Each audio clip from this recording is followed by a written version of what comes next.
नमस्कार, मैं doctor Ritu Dubey, assistant professor philosophy, government Meera girls college Udaipur.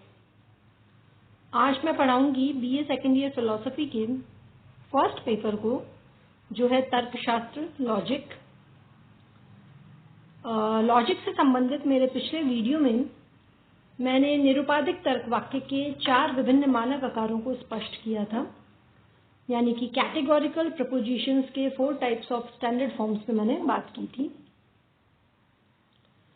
अगर शॉर्ट में बताऊं, संक्षेप में बताऊं, तो ये जो 4 विभिन्न मानक आकार हैं वो इस प्रकार हैं। पहला, सर्वव्यापी भावात्मक तर्क वाक्य, यूनिवर्सल अफर्मेटिव प्रपोजिशन, जिसका सिंबल है ए, कैपिटल ए। दूसरा, सर्वव्यापी निषेधात्मक तर्क वाक्य, यूनिवर्सल नेगेटिव प्रपोजिशन, जिसका सिंबल है ई। तीसरा, अंशव्यापी भावात्मक तर्क वाक्य, जिसका सिंबल है आई, पर्टिकुलर अफर्मेटिव प्रपोजिशन। और चौथा, अंशव्यापी निषेधात्मक तर्क वाक्य, पर्टिकुलर नेगेटिव प्रपोजिशन, जिसका सिंबल है ओ। तो ये जो ए, ई, आई, ओ हैं, ये 4 विभिन्न मानक आकार हैं निरुपाधिक तर्क वाक्य के। यहां तक हम बात कर चुके हैं। आज हम पढ़ेंगे कि तर्क वाक्यों में गुण, परिमाण और व्याप्ति क्या है। सबसे पहले तो ये स्पष्ट कर दूं कि मानक आकार के निरुपाधिक तर्क वाक्य के एक सामान्य ढांचे में 4 भाग होते हैं, उसके 4 पार्ट्स हैं। पहला, परिमाणक, जिसे कहते हैं क्वांटिफायर। फिर उसके आगे उद्देश्य पद यानी सब्जेक्ट, उसके बाद संयोजक कंजंक्शन, और अंत में विधेय पद यानी प्रेडिकेट। इस ढांचे को अगर हम लिखें तो इस प्रकार लिख सकते हैं कि परिमाणक, उद्देश्य पद, संयोजक और फिर विधेय पद। एग्जाम्पल से आप समझें, जैसा कल के वीडियो में मैंने स्पष्ट किया था। एक एग्जाम्पल है, सभी मनुष्य मरणशील हैं। इसमें मैंने स्पष्ट किया था कि जो मनुष्य है वो सब्जेक्ट है, उद्देश्य है, और मरणशील जो है वो प्रेडिकेट है, वो विधेय पद है। इसके अलावा आप देख रहे हैं कि इसमें सभी है शब्द और हैं। तो यहाँ पर जो सभी शब्द है वो है परिमाणक। वो परिमाण को बता रहा है कि ये जो तर्क वाक्य है पूरा, सभी मनुष्य मरणशील है, इसमें मनुष्य कितने? सभी। तो ये सभी चूंकि उसके परिमाण को बता रहा है, इसलिए उसकी क्वांटिटी को बता रहा है, इसलिए ये क्वांटिफायर कहलाता है, परिमाणक कहलाता है। और जो है वो है शब्द है वो संयोजक है, जैसा कि हम इंग्लिश और हिंदी के व्याकरण में पढ़ते भी हैं, कंजंक्शन होते हैं। तो अब आप समझ सकते हैं कि जो सभी मनुष्य मरणशील है, जो कि एक निरुपाधिक तर्क वाक्य का बहुत अच्छा उदाहरण है, उसमें आप देख रहे हैं कि सबसे पहले सभी शब्द जो है वो तो हुआ परिमाणक, क्वांटिफायर, जो उसके परिमाण को बता रहा है, उसकी क्वांटिटी को बता रहा है कि सभी। मनुष्य पद, ये हुआ उसका उद्देश्य, सब्जेक्ट। मरणशील शब्द, ये हुआ उसका प्रेडिकेट, विधेय पद। और हैं शब्द है वो संयोजक है। तो किसी भी निरुपाधिक तर्क वाक्य का जो मानक आकार होगा उसमें ये 4 भाग जो है वो अवश्य होते हैं।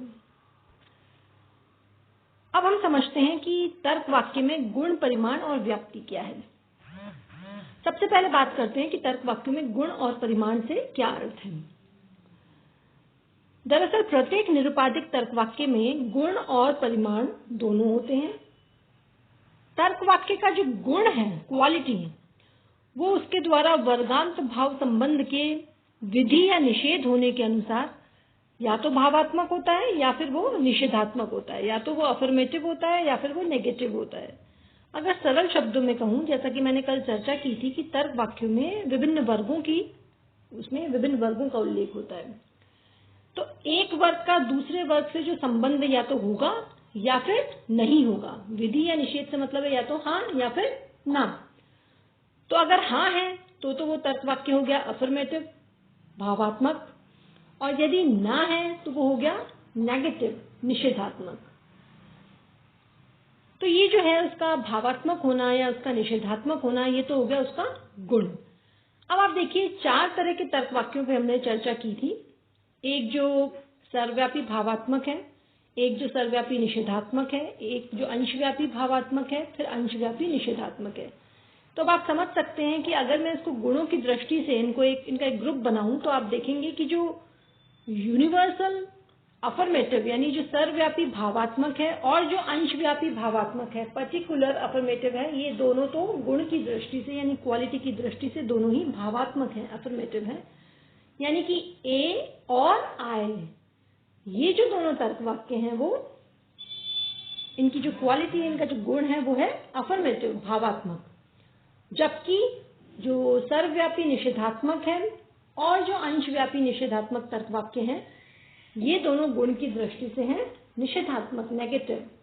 यानी कि जो ई टाइप का जो तर्क वाक्य है और जो लास्ट ओ टाइप का तर्क वाक्य है वो हो गया गुण या क्वालिटी में निषेधात्मक, है ना। तो ये जो 4 निरुपाधिक तर्क वाक्य के मानक आकार हैं, इनको आप बांट सकते हैं कि जो ए और आई हैं वो भावात्मक हैं, अफर्मेटिव हैं, जबकि ई और ओ वो नेगेटिव हैं गुण की दृष्टि से। तो ये तो हो गई गुण और क्वालिटी की बात। अब हम देखते हैं परिमाण किसे कहते हैं। परिमाण यानी क्वांटिटी, उसकी संख्या, उसकी मात्रा, उसे कहते हैं परिमाण, है ना। तो किसी तर्क वाक्य में परिमाण को कैसे देखा जाता है? तो आप देखिए कि तर्क वाक्य का जो परिमाण होता है वो या तो सर्वव्यापी होता है या फिर वो अंशव्यापी होता है। या तो वो यूनिवर्सल होगा या फिर वो पर्टिकुलर होगा, या तो वो सभी को समेटे होगा या फिर वो कुछ को समेटे होगा। अब देखना ये कि सर्वव्यापी कब होता है। तो तर्क वाक्य का परिमाण यानी इसकी क्वांटिटी सर्वव्यापी तब होगा जब वह अपने उद्देश्य के द्वारा सूचित जो वर्ग है उसके सभी सदस्यों का निर्देश करे। कहने का मतलब है कि जो उद्देश्य है उसके द्वारा जो वर्ग जो सूचित हो रहा है, तो क्या वो उसमें सभी सदस्य सम्मिलित हैं या फिर कुछ। इस पर तर्क वाक्य का परिमाण जो है वो सर्वव्यापी या अंशव्यापी जो है निर्भर करता है। अगर वह अपने उद्देश्य के द्वारा सूचित वर्ग के सभी सदस्यों का निर्देश कर रहा है तब तो वो सर्वव्यापी है, और यदि वो अपने उद्देश्य के द्वारा सूचित वर्ग के कुछ सदस्यों का निर्देश कर रहा है तो वो अंशव्यापी है। एग्जाम्पल से आप समझिए कि जैसे सभी मनुष्य मरणशील है। एग्जाम्पल से समझाऊं उससे पहले आपको ये बता दूं मैं कि जो परिमाण है जिसकी मैंने अभी चर्चा करी कि तर्क वाक्य का परिमाण जो है सर्वव्यापी तब होगा जब उद्देश्य के द्वारा सूचित वर्ग के सभी सदस्यों को समेटेगा, और सर्वव्यापी यानी यूनिवर्सल तब होगा, और अंशव्यापी यानी पर्टिकुलर तब होगा जब वो उद्देश्य के द्वारा सूचित वर्ग के केवल कुछ सदस्यों का निर्देश करेगा, तब वो अंशव्यापी होगा, पर्टिकुलर होगा। तो इस आधार पर अगर हम देखें तो जो ए और ई टाइप का तर्क वाक्य है यानी यूनिवर्सल अफर्मेटिव और यूनिवर्सल नेगेटिव, यानी कि सर्वव्यापी भावात्मक और सर्वव्यापी निषेधात्मक, ये दोनों ही परिमाण की दृष्टि से यानी क्वांटिटी की दृष्टि से अगर आप देखें तो ये दोनों ही यूनिवर्सल हैं, सर्वव्यापी हैं, है ना। ये बात अलग है कि दोनों सर्वव्यापी हैं, एक भावात्मक है एक निषेधात्मक है, लेकिन है दोनों यूनिवर्सल, क्योंकि ये उद्देश्य पद के वर्ग से जो सूचित हो रहा है उसके सभी सदस्यों को जो है वो समेटे हुए हैं। जबकि जो आई और ओ टाइप के तर्क वाक्य हैं यानी कि अंशव्यापी भावात्मक और अंशव्यापी निषेधात्मक प्रकार के जो तर्क वाक्य हैं वो परिमाण की दृष्टि से यानी क्वांटिटी की दृष्टि से, चूंकि वो अंशव्यापी है ना, तो वो पर्टिकुलर है। वो यानी अगर संक्षेप में बताऊं तो ए और ई जो है वो यूनिवर्सल है परिमाण की दृष्टि से, जबकि आई और ओ परिमाण की दृष्टि से पर्टिकुलर है, सर्वव्यापी और अंशव्यापी।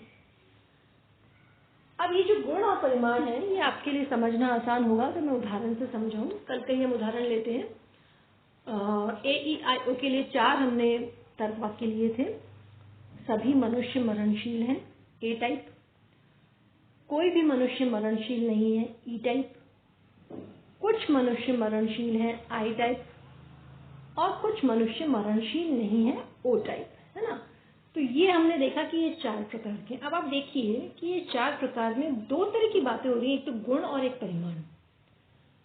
कोई 2 तर्क वाक्य परिमाण की दृष्टि से एक ग्रुप में आ रहे हैं और कोई 2 तर्क वाक्य गुण की दृष्टि से एक ग्रुप में आ रहे हैं। जैसे जो ए और ई है वो दोनों ही यूनिवर्सल हैं, सर्वव्यापी हैं, तो परिमाण की दृष्टि से ए और ई दोनों ही एक ही ग्रुप में हैं। जबकि आई और ओ जो है वो अंशव्यापी हैं, पर्टिकुलर हैं, तो परिमाण की दृष्टि से वो एक ही ग्रुप में हैं।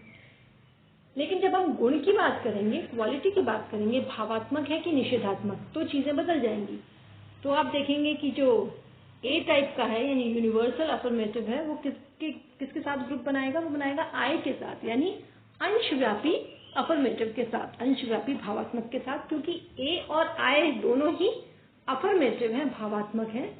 जबकि जो ई है और जो ओ है, ये दोनों ही परिमाण की दृष्टि से जो है वो गुण की दृष्टि से दोनों एक ही ग्रुप में आते हैं, क्योंकि जो ई और ओ हैं वो दोनों ही नेगेटिव हैं, निषेधात्मक हैं।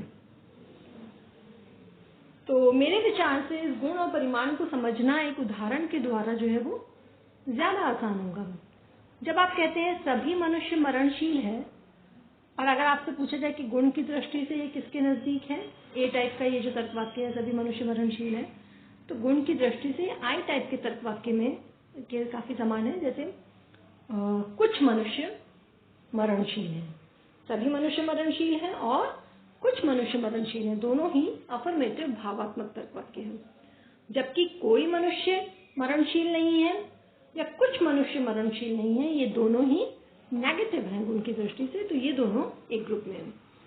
अब अगर हम परिमाण की दृष्टि से देखें, यूनिवर्सल और पर्टिकुलर की दृष्टि से, तो आप देखेंगे कि जो ए और ई टाइप के हैं, जैसे सभी मनुष्य मरणशील हैं और कोई भी मनुष्य मरणशील नहीं है, इसमें दोनों ही ये यूनिवर्सल है कि सभी, ऐसा कोई मनुष्य नहीं है जो जिसका अपवाद हो, है ना। तो सभी मनुष्य और कोई भी मनुष्य मरणशील नहीं है, ये दोनों ही जो है वो ए और ई जो है वो परिमाण की दृष्टि से यूनिवर्सल हैं। जबकि कुछ मनुष्य मरणशील हैं और कुछ मनुष्य मरणशील नहीं है, ये दोनों परिमाण की दृष्टि से एक ग्रुप में है, क्योंकि ये दोनों ही जो है वो अंशव्यापी हैं, पर्टिकुलर हैं। ये सभी को कवर नहीं करते हैं, ये कुछ को कवर करते हैं। तो ये हुए 4 प्रकार के जो निरुपाधिक तर्कवाक्य के मानव आधार हैं, उनमें गुण और परिमाण। अब एक और बिंदु है जिस पर प्राय प्रश्न पूछा जाता है, वो है कि व्याप्ति किसे कहते हैं। व्याप्ति को स्पष्ट करने से पहले एक और विषय जो परिमाण के साथ ही मुझे चर्चा करनी चाहिए कि परिमाणक क्या है, क्वांटिफायर्स। दरअसल प्रत्येक मानक आकार का जो निरुपाधिक तर्कवाक्य है, यानी कि ए ई आई ओ, वो या तो सभी शब्द से शुरू होगा, या कोई नहीं, या फिर कुछ, इन शब्दों से ही ये प्रारंभ होता है। तो ये जो शब्द हैं, ये तर्कवाक्य के परिमाण को, की क्वांटिटी को सूचित करते हैं, इसलिए ये परिमाणक कहलाते हैं, क्वांटिफायर्स कहलाते हैं। परिमाणक पे भी प्रश्न पूछ लिया जाता है, इसलिए ये व्याख्या जरूरी थी। अब हम पढ़ते हैं कि तर्कवाक्य में व्याप्ति क्या है, डिस्ट्रीब्यूशन क्या है। यदि तर्कवाक्य किसी पद के द्वारा सूचित वर्ग के सभी सदस्यों का निर्देश करता है, तो वह पद उस तर्कवाक्य में व्याप्त होता है। इसके विपरीत यदि तर्कवाक्य किसी पद के द्वारा, पद मतलब शब्द, किसी पद के द्वारा सूचित वर्ग के सभी सदस्यों का नहीं बल्कि कुछ सदस्यों का निर्देश करता है, तो वह पद उस तर्कवाक्य में अव्याप्त होता है। जैसे ए तर्कवाक्य का जो उद्देश्य पद है यानी सब्जेक्ट है, वो उस तर्कवाक्य में व्याप्त होता है, जबकि उसका विधेय पद यानी जो प्रेडिकेट है वो उसमें अव्याप्त है। कहने का अभिप्राय ये है, व्याप्ति का जो सरल अर्थों में समझाऊं तो मानिए किसी तर्कवाक्य में कोई पद है, अगर वो पद अपने द्वारा सूचित वर्ग के सभी सदस्यों का निर्देश कर रहा है, जैसे सभी मनुष्य मरणशील हैं, तो वो मनुष्य सभी मनुष्यों को जो है वो सूचित कर रहा है, सभी मनुष्य। तो यहाँ पर इस एग्जाम्पल में चूंकि सभी मनुष्य है, तो जो मनुष्य है वो मनुष्य पद, जो सब्जेक्ट पद है, वो उद्देश्य पद है, वो व्याप्त है। जबकि जो मरणशील जो पद है, मरणशील जो शब्द है, वो व्याप्त नहीं है। इसको यूं समझे कि सभी मनुष्य मरणशील हैं। क्या आप इसको उल्टा कर सकते हैं कि सभी मरणशील मनुष्य हैं? आप नहीं कर सकते इसको उल्टा। हम ये तो कह सकते हैं कि जितने भी मनुष्य हैं संसार में, वो सभी मरणशील हैं, एक ना एक दिन मरेंगे, है ना, कोई भी अमर नहीं है। लेकिन क्या हम ये कह सकते हैं कि जितने भी मरणशील प्राणी हैं, जो मरते ही हैं, जो अमर नहीं है, वो सब के सब मनुष्य ही हैं? क्यों? उसमें जीव जंतु भी तो आएंगे, है ना। मनुष्य के अलावा जो जंतु वर्ग है वो भी तो उसमें आएगा मरणशील में। तो आप ये तो कह सकते हैं कि सभी मनुष्य मरणशील है, लेकिन आप इसको यूं नहीं कह सकते, उल्टा नहीं कर सकते कि सभी मरणशील जो है वो मनुष्य हैं, क्योंकि सभी मरणशील में मनुष्य के साथ साथ जंतु भी आता है ना। एनिमल जो है वो भी, इसमें एनिमल्स भी जो है वो इंक्लूडेड होंगे। तो इसलिए ये जो एग्जाम्पल है, जैसे सभी मनुष्य मरणशील है, इसमें जो मनुष्य है वो सब्जेक्ट है, हम जानते हैं। मरणशील जो है वो प्रेडिकेट है, मनुष्य जो है वो उद्देश्य है, और जो मरणशील शब्द है वो विधेय है। तो यहाँ पर ये कहा जाएगा कि ये जो ए टाइप का वाक्य है, चूंकि ये सभी मनुष्य मरणशील ए टाइप का है, इसमें मनुष्य यानी जो सब्जेक्ट है वो तो व्याप्त है, लेकिन मरणशील जो शब्द है वो व्याप्त नहीं है। तो ये अर्थ है व्याप्ति का।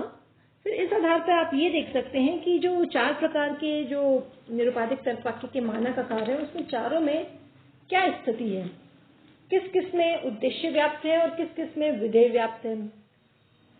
तो इसको आप यूं समझ सकते हैं कि जो ए टाइप का जो तर्क वाक्य है, जो कहता है कि ऑल सब्जेक्ट इज प्रेडिकेट, सभी मनुष्य मरणशील हैं, सभी उद्देश्य विधेय हैं, उसमें उद्देश्य तो व्याप्त है, लेकिन जो विधेय है वो अव्याप्त है, प्रॉपर डिस्ट्रीब्यूट हुआ है या प्रॉपर डिस्ट्रीब्यूट नहीं हुआ है।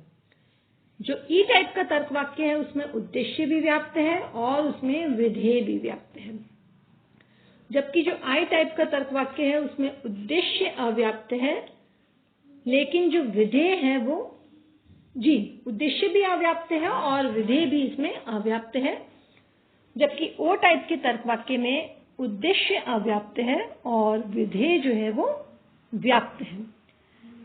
तो ये 4 जो मानक आकार हैं उनमें व्याप्ति कैसे है पदों की, इससे ये स्पष्ट होता है। तो ये थे आज जो हमने चर्चा करी, तर्क वाक्य के गुण, परिमाण और व्याप्ति। Thank you.